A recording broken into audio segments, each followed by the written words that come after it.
सभी को नमस्कार। आज हम अपने शास्त्रों में गुण के बारे में व्याख्या आई है। कभी जैसे हम कहते हैं ईश्वर निर्गुण है, सगुण है, तो हमारे शास्त्र ऐसा मानते हैं कि जो ईश्वर ने सृष्टि की रचना की, तो उस रचना के साथ प्रकृति के सभी साधनों को, सभी जीवों को 3 गुणों से युक्त बनाया: तमस, रजत और सत्व। तो आज हम इन गुणों को समझेंगे। ये गुण क्या है, इनका क्या प्रभाव है। विभिन्न शास्त्रों के अंदर, वेदों से लेकर उपनिषद, पुराण, विभिन्न द्वैतवाद, अद्वैतवाद, शंकराचार्य, माधवाचार्य आदि सभी संतों ने इन 3 गुणों की बड़ी व्याख्या, स्पष्टीकरण दिए हैं। और विशेषकर गीता के अंदर 17वें अध्याय में, 14वें अध्याय में इन तीनों गुणों की बड़ी विस्तृत व्याख्या स्वयं भगवान श्री कृष्ण ने की है। हमारे शास्त्रों का ऐसा मानना है कि सृष्टि की उत्पत्ति के साथ ही सृष्टि में उपलब्ध जितने भी जीव पदार्थ, वस्तुएं हैं, सभी तीनों गुणों से युक्त हैं। अब किसी में तमस ज्यादा होता है, किसी में रजस ज्यादा होता है, किसी में सत्व ज्यादा होता है।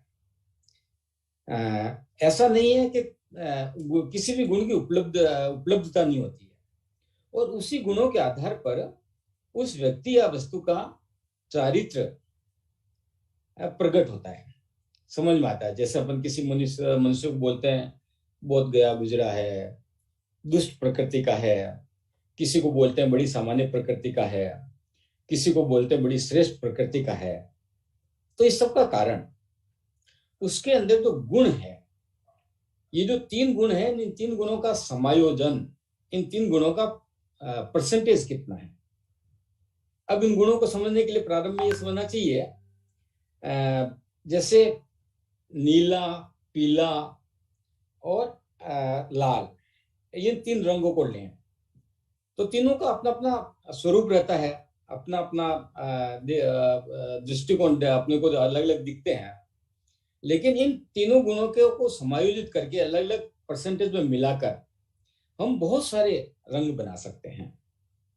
तो ऐसे ही जो तमस है, रजस है, सत्व है, इन 3 गुणों को का मिश्रण जिस तरह का होता है, उसी प्रकार का हमारा चारित्र, हमारा स्तर, हमारा स्टेटस बनता है। वैसे तो गीता के अंदर भगवान कृष्ण ने सभी विषयों को के बारे में बहुत विस्तृत बताया है, परंतु प्रमुख रूप से ईश्वर, जीव, प्रकृति, काल और कर्म, इनकी बहुत ज्यादा विस्तृत विवेचना की है। और ये जो प्रकृति का विषय है, उसी में इन्होंने 3 गुणों का बहुत विस्तार से वर्णन किया है। अब हम इन गुणों के बारे में थोड़ा सा डिटेल में जाएं तो जैसे तमस है। अब तमस का क्या अर्थ होता है कि व्यक्ति केवल मैं, केवल मेरा, दूसरों का नहीं, इस तरह की प्रवृत्ति उसमें जागृत होती है। रजस जो होता है, उसके अंदर मेरे साथ अन्य भी, इस तरह की प्रवृत्ति प्राप्त होती है। और जो सत्व गुण होता है, उसमें ये होता है कि मेरा तो कुछ है ही नहीं, जो सब कुछ है संसार का है, समाज का है। ये एक प्रवृत्ति बनती है। हमें ऐसा कभी नहीं मानना चाहिए कि व्यक्ति में केवल एक ही गुण रहता है। समय, काल, परिस्थिति के अनुसार इन तीनों गुणों का आधिक्य या कमी बेसी होना स्वाभाविक है। अब जैसे हम एक उदाहरण ले लें, एक छोटा बालक है, शुरू शुरू में उसका क्या व्यवहार होता है, वो कोई भी खिलौना होगा तो झपट कर लेगा, ये मेरे को चाहिए, ये भी वस्तु मेरे को चाहिए। और अगर दूसरे बालक ने कोई दूसरा खिलौना ले लिया तो अपना खिलौना रखकर वो उससे छीनेगा कि नहीं ये मेरे को चाहिए। यानी हर चीज मेरे को ही चाहिए, हर चीज मुझे ही रखनी है, इस तरह की प्रवृत्ति, इसको तमस प्रवृत्ति बोलते हैं। और संसार के अंदर जो भी व्यक्ति आता है उसके अंदर सबसे पहले प्रचुर मात्रा में तमस प्रवृत्ति रहती है। फिर धीरे धीरे संस्कारों के साथ साथ वो प्रवृत्ति में परिवर्तन होता है। फिर हम जब देखते हैं बच्चा थोड़ा बड़ा होता है तो वो अपने मित्रों को, दोस्तों को अपने साथ खेलने देता है, उसका खिलौना छीनता नहीं है, यानी खुद भी खुश रहे और दूसरे भी खुश रहे। इस तरह की एक प्रवृत्ति जागृत होती है जिसे हम रजस प्रवृत्ति कह सकते हैं। और उससे भी आगे हम जब देखते हैं कि हमारे घर में जब बालक के कोई मित्र लोग, दोस्त लोग आते हैं तो वो बड़ी प्रसन्नता के साथ अपने सारे खिलौने उनको बांटता है, अरे तुम इससे खेलो, तुम इससे खेलो, और उनकी खुशी को देखकर वो खुश होता है। ये मैंने एक बालक का उदाहरण देकर समझाने का प्रयत्न किया है। इसको सत्व प्रकट, कोई तो छुपा देंगे, भी हाथी को लगाऊंगा। एक मिनट कृपया थोड़ा सा शांत रहे दूसरे। अब तमस की प्रवृत्ति क्या है? जब तमस प्रवृत्ति बढ़ती है तो मनुष्य में आलस्य आता है, स्वार्थ की भावना जगती है, और कभी कभी पागलपन की स्थिति आती है, काम नहीं करने की प्रवृत्ति बनती है, अज्ञानता बढ़ती है, केवल स्व का चिंतन, लेकिन स्व के बाद में दूसरा हमारे बराबर भी खड़ा नहीं होना चाहिए, इस तरह की प्रवृत्ति बनती है। उसके कारण से मोह जागृत होता है, अप्रकाश जिसे कहते हैं वो उत्पन्न होता है, और आदमी अधःपतन की ओर जाता है। जैसे जैसे रजोगुण की वृद्धि होती है तो स्वाभाविक लोभ आता है, लेकिन कर्म करने की आसक्ति बढ़ती है, अपने और अपने साथ के लोगों का चिंतन बढ़ता है, और निरंतर कार्य करने की प्रवृत्ति बनती है। ये रजस गुण जब बढ़ता है तो, और जब सत्व गुण बढ़ता है तो जैसे रजस्व कर्म करने की प्रवृत्ति बढ़ती है तो सत्व में निष्काम काम करने की प्रवृत्ति बढ़ती है। अपने लोभ के प्रति अपने मन में लोभ दूर होता है, समाज का, राष्ट्र का चिंतन बढ़ता है। अब अपने शास्त्रों में उदाहरण देने के लिए जैसे पशुओं का उदाहरण दिया, तो ये माना है कि भालू, हाथी ये तमस गुण के हैं, शेर रजस गुण का है, और गाय सत्व गुण का है। तो इन सब तीनों गुणों का समावेश और कितने प्रतिशत हमारे अंदर गुण है, इससे हमारा व्यक्तित्व लोगों के सामने नजर आता है। हम कहते हैं ना, वो व्यक्ति इस स्तर का व्यक्ति है, इतना सम्मानित है, या इतना दयालु है, उसकी सोच ऐसी है। तो ये जब तीनों गुणों का सामंजस्य, कौन सा गुण किस मात्रा में किस व्यक्ति के अंदर डेवलप हुआ है, विकसित हुआ है, इससे हमारा व्यक्तित्व बनता है। इसी तरह से हमारी जो 10 ज्ञानेंद्रिय और कर्मेंद्रियां हैं, उनका जो बाहरी जगत से व्यवहार होता है वो भी इस बात पर निर्भर करता है कि हमारे अंदर कौन से गुण अधिक मात्रा में विद्यमान है, अधिक मात्रा में चलन में। अब धीरे धीरे मूलतः मैं आपको बता दूं, मूलतः जो व्यक्ति होता है, व्यक्ति के अलावा जो दूसरे जीव होते हैं, उनमें चूंकि संस्कार, सीखने की प्रवृत्ति नहीं होती, ज्ञानेंद्रिय नहीं होती, कर्मेंद्रिय होती सिर्फ, तो वो अपने गुणों को जैसा ईश्वर देता है वैसा व्यवहार करता है। जैसे शेर है, तो शेर को भगवान ने जैसे रजस गुण दिया तो वो निरंतर रजस गुण का ही व्यवहार करेगा। गाय को अगर सत्व गुण दिया ईश्वर ने तो वो निरंतर सत्व गुण का विकास व्यवहार करेगी। लेकिन मनुष्य को ज्ञानेंद्रियों के साथ, कर्मेंद्रियों के साथ भगवान ने ज्ञानेंद्रिया दी, तो उस आधार पर मनुष्य अपने अंदर मूलतः वो तमस गुण का होता है। जो व्यक्ति पैदा होता है तो उसके अंदर तमस गुण ही होता है, तमस गुण अधिक मात्रा में होता है।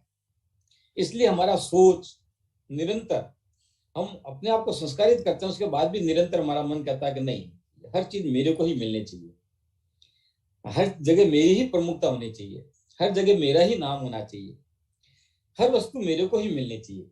ऐसी एक सामान्य प्रवृत्ति होती है। इसलिए इसके कारण कभी ग्लानि भी नहीं होनी चाहिए, ये एक स्वाभाविक गुण है। लेकिन धीरे धीरे धीरे धीरे हमारी प्रवृत्ति तमस से रजस में बढ़े और रजस से सत्व में बढ़े। ये हमारे ही धर्म में नहीं, हर धर्म में इस प्रकार का आह्वान, इस प्रकार का संस्कार, और इसी को संस्कारी व्यक्ति को संस्कारित करना, हम कहते हैं, हम संस्कार शिक्षा देते हैं, हम व्यक्ति को चारित्र्यवान बनाते हैं, हम व्यक्ति को उच्चता की ओर ले जाते हैं। तो ये सीढ़ी है कि हम तमस से रजस में जाएं, रजस से सत्व में जाएं। अब सामान्य तया जब हम बात करते हैं गुणों की, तो हमको लगता है सामान्य गुण हंसना, बोलना, खेलना, प्रसन्न होना, सच बोलना, ये गुण है। एक्चुअली ये सभी गुण तीन ही है। ये सभी विशेष घटना के प्रति प्रतिक्रिया, अभिव्यक्ति है।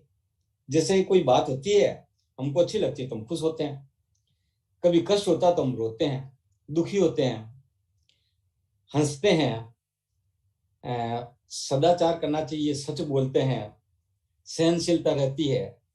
लेकिन इन सब गुणों का प्रकटीकरण, इन सब गुणों की अभिव्यक्ति, इन सब गुणों की प्रतिक्रिया भी हर व्यक्ति में अलग अलग होती है। और वो किस आधार पर होती है? उस व्यक्ति के अंदर तमस, रजत और सत्व गुण किस परसेंटेज में, कितनी मात्रा में है, तो उसका प्रगटीकरण होता है। अब ये जो दूसरे गुण है, वो गुण मैंने बताया किसी भी घटना की प्रतिक्रिया है। अब जैसे एक सीधा सा है सहनशीलता, सामान्यतः बहुत अच्छा गुण है, सहनशीलता होनी चाहिए। लेकिन भगवान श्री कृष्ण ने जब दुर्योधन को ऑफर दिया कि तुम पांडवों को 5 ग्राम दे दो, और उसने मना कर दिया और उसने कृष्ण को बांधना चाहा, तो कृष्ण ने सहनशीलता रखी क्या? कृष्ण ने ललकारा और कहा मैं युद्ध करूंगा। तो सहनशीलता भी एक सीमा तक गुण है, लेकिन एक सीमा के बाद भी अगर आप हर चीज को सहन करते हैं तो वो सद्गुण विकृति है।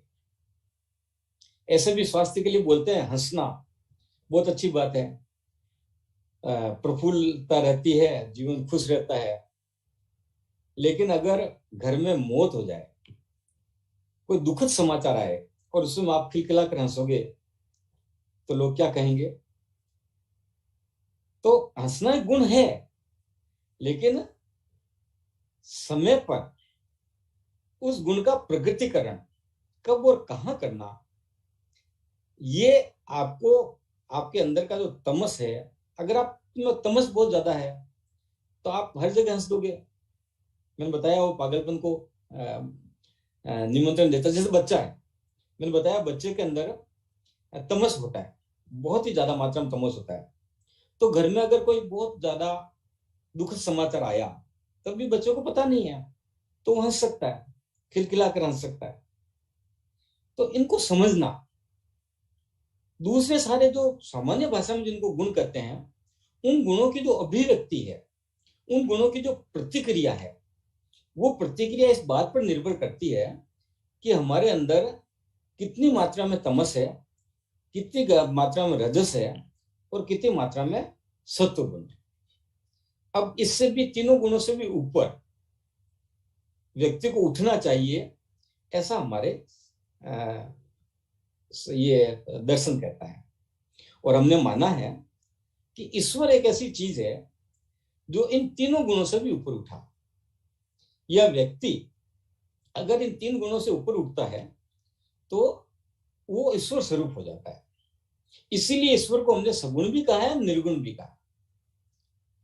अब ईश्वर की व्याख्या जब करते हैं तो कुछ विद्वान, बड़े विद्वान मत कहते हैं कि ईश्वर सगुण है, कुछ विद्वान कहते हैं ईश्वर निर्गुण है, और ईश्वर बड़े बड़े शास्त्रार्थ होते हैं।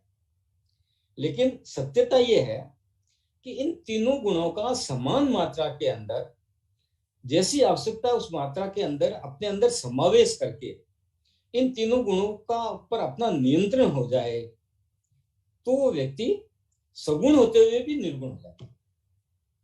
और हर व्यक्ति सगुण से निर्गुण की ओर बढ़े, तपस से रजस की ओर बढ़े, रजस से सत्व की ओर बढ़े, इस बात की निरंतर का प्रयत्न करना, यही संस्कार है। हम हरि सत्संग समिति में हम ये कहते हैं, हम संस्कार शिक्षा देते हैं। तो संस्कार शिक्षा, किताबी ज्ञान, ये शिक्षा हो सकती है, लेकिन संस्कार शिक्षा का अर्थ यही है कि हम तीनों गुणों का समुचित विकास करते हुए किस गुण की कब प्रमुखता से अभिव्यक्ति हो, इसका चिंतन करें। हमारे अंदर से तमस निकल जाएगा, हमारे अंदर से रजस निकल जाएगा, हम केवल सत्व वाले रहेंगे, ऐसा नहीं कल्पना करनी चाहिए।